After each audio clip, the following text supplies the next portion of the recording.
Allah, manusia, dan arah. Ini adalah tiga hal yang berkaitan, tetapi harus dipahami dalam konteksnya masing-masing. Allah dalam akidah Ahlussunnah wal Jamaah tidak berarah. Ia tidak berada dalam arah tertentu, karena Allah berada di luar ruang dan waktu yang kita kenal ini. Jadi, kalau dari perspektif Allah, tidak ada arah apapun, arah atas, bawah, samping, kanan, kiri, tidak ada. Kemudian,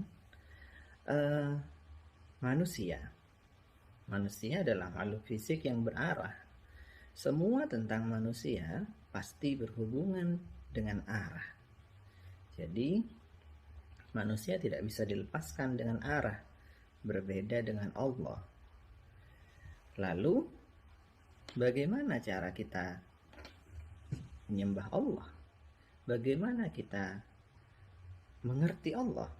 Maka dalam hal ini, ibarah-ibarah dalam Al-Quran menyesuaikan dengan perspektif manusia. Karena manusia hanya mengerti arah, maka ketika menyembah Allah, diberilah arah. Ini yang kemudian disebut dengan kiblat.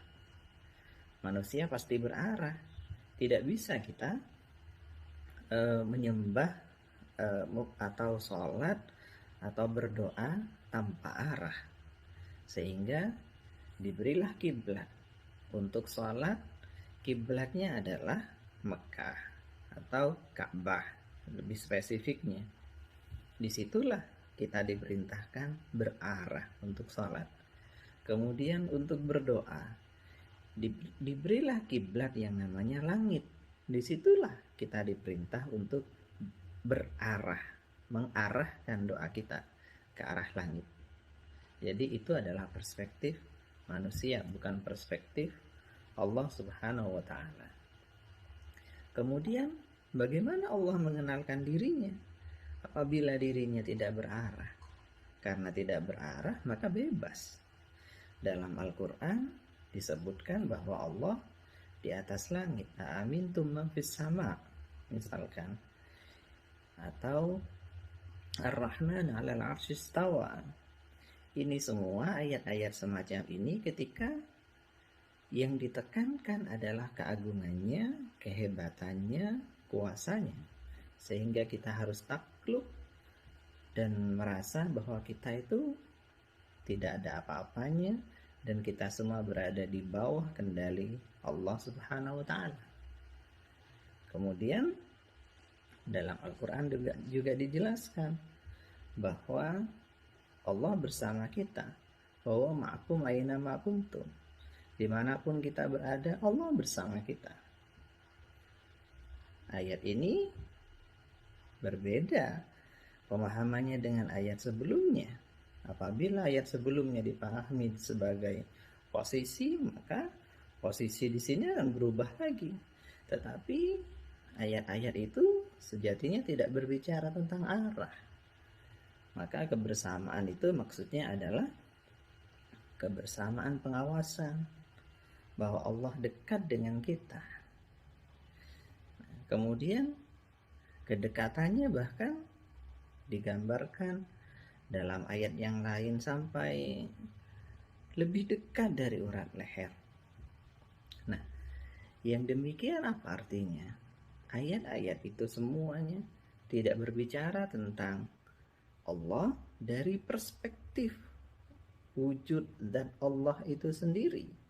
Jadi jangan diartikan bahwa zatnya ada di posisi tertentu, karena akan bertabrakan dengan yang lain, atau akan ada inkonsistensi di mana ayat yang satu dianggap harus dipahami secara literal, sedangkan ayat yang lain wajib untuk dipahami secara tidak literal. Dan ini adalah inkonsistensi. Karena itu, ketika kita berbicara tentang Allah, lepaskan Allah dari arah, sehingga pemahaman kita dalam memahami ayat semuanya lurus. Tetapi ketika kita berbicara tentang manusia, perspektif manusia, maka tidak lepas dari arah. Kita beribadah kepada Allah ada arahnya, sholat ada arahnya, berdoa ada arahnya, dan ya itulah perspektif manusia. Lalu yang menarik lagi pertanyaannya, bisakah manusia yang berarah menunjuk pada Allah yang tidak berarah? Nah, di sini harus dipahami konteks menunjuk itu apa. Apabila menunjuk yang dimaksud adalah menunjuk lokasi Allah subhanahu wa ta'ala, menunjuk lokasi zat Allah subhanahu wa ta'ala. Misalkan kita tunjuk ke depan, kita tunjuk ke samping kanan kiri misalkan, dengan berdalih ayat wa ma'akum aina ma kuntum, atau menunjuk ke arah atas dengan berdalih pada ayat amintum man fis sama dan sejenisnya. Itu salah karena zat Allah tidak berarah. Tetapi kalau menunjuk dalam arti simbolis, menunjuk dalam arti menekankan keberadaan Allah yang maha hebat, yang ia berada, kuasanya berada di atas kuasa kita, di mana kita berada mutlak di bawah kendalinya, maka boleh.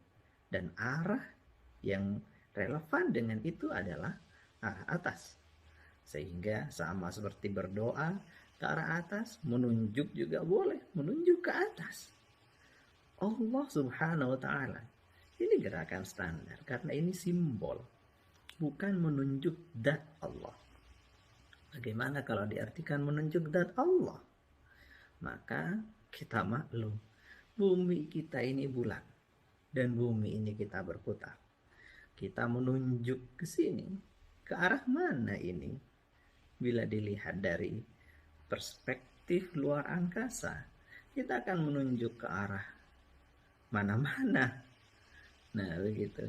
Jadi yang dimaksud dengan menunjuk ini hanya menunjuk secara simbolis bahwa ada kuasa yang lebih tinggi dari kuasa kita, yaitu kuasa Allah. Jadi bukan berarti bahwa ada kita mampu untuk menunjuk arah zat Allah. Bukan berarti begitu. Jadi dengan pemahaman demikian, seluruh ayat, seluruh hadis dapat kita tempatkan pada tempatnya masing-masing.